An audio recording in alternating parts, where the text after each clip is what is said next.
The Supreme Court decision involving Hobby Lobby actually involved two families, the Greens, who own Hobby Lobby, and the Hans family, who owns a company called Conestoga. They manufacture furniture, if my memory is correct.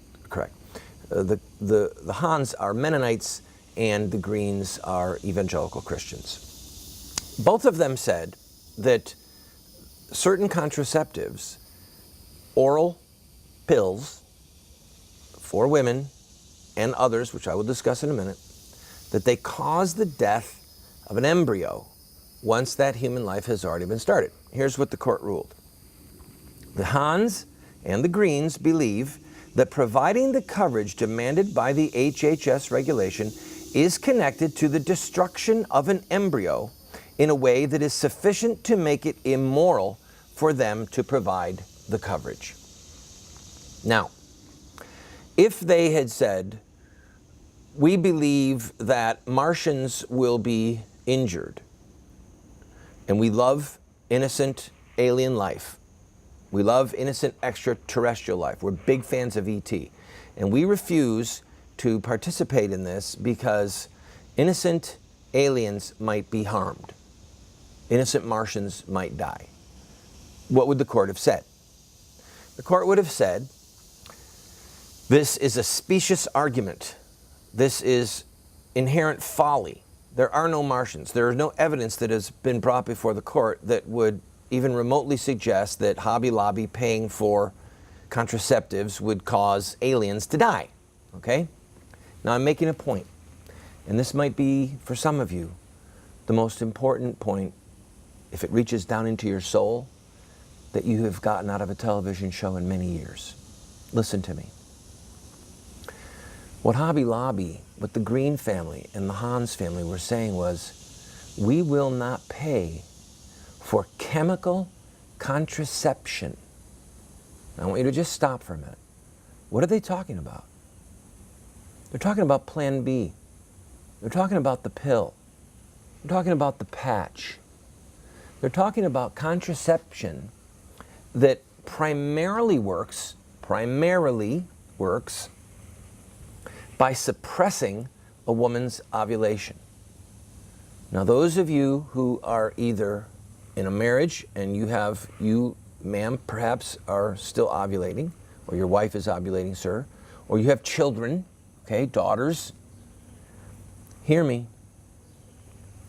Scientists know, the pharmaceutical industry knows, medical textbooks will show you that the way that this wide range of chemical contraceptions work in a woman is a twofold manner.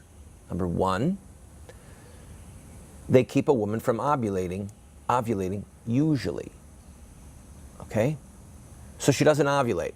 So if she has relations with her husband and she doesn't have an egg down there, an ovum, she can't get pregnant, all right? But the secondary way that these pills, these drugs work, and this is what you've got to listen to, is that if a woman does in fact ovulate, if the primary way in which this drug is supposed to act doesn't work, wow, she did ovulate. The ovum came into the fallopian tube. Her and her husband had relations, and the sperm fertilized the ovum. Boom, a new human life made in the image of God. Wow, she's pregnant. She doesn't even know it. Well, as that new human life travels down the fallopian tube and then into the uterus and moves to implant itself on the uterine wall, the way all of us came into this world, what that new human life will find, he or she will find a hostile environment. The chemicals in these pills, in these patches, right, they make the uterine lining hostile to the new human life. And there are chemicals that the new human life releases, signals to the mom to say, hey, I'm down here, don't have your menses, don't have your period, don't shed your uterine lining, because if you do, you're going to wash me out. And so the woman's cycle stops, her menses stops, and then the baby grows. But while they're on these drugs, the drug says, ignore that signal from that baby. shed the uterine lining, have your period, and flush this new human life away. That's how they work, people. And inherent in this decision is an acknowledgement from the Supreme Court that these drugs do in fact work that way.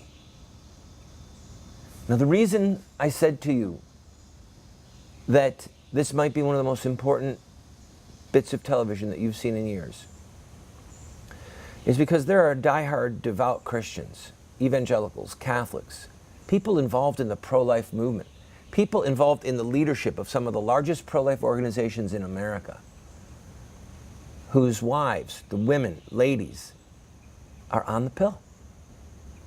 They're using these contraceptions that primarily suppress ovulation, but that if that ovulation occurs and a woman does get pregnant, that the chemical causes the woman to just flush the new baby out of her system, and then a human life is what? Flushed where?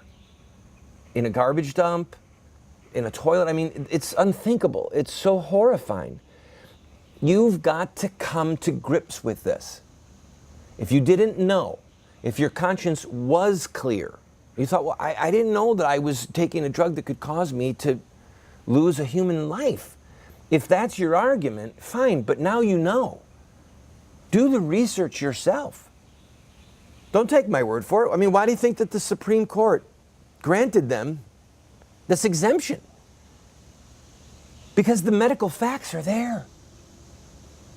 If you are using these types of chemicals, I implore you, in the name of God, I adjure you in the presence of Almighty God, stop. Don't sever your grandparents, your great-grandparents' lineage. Think back. Think of your own mom and dad. Think of your own grandparents. If you're using these drugs, maybe it's once a year, maybe it's once every 5 years. They don't even know. They don't have an accurate assessment of how often a woman does in fact get pregnant when she's on the pill and then flushes the new life away. But whatever the number is, why would you play Russian roulette with generations who have gone before you and with your own offspring? Don't use these chemicals anymore. And if you have a friend, a loved one, a daughter, a spouse, whoever that is using them, graciously, kindly tell them the truth, that these aren't simply contraceptives, they're abortifacients, and they take the lives of the innocent.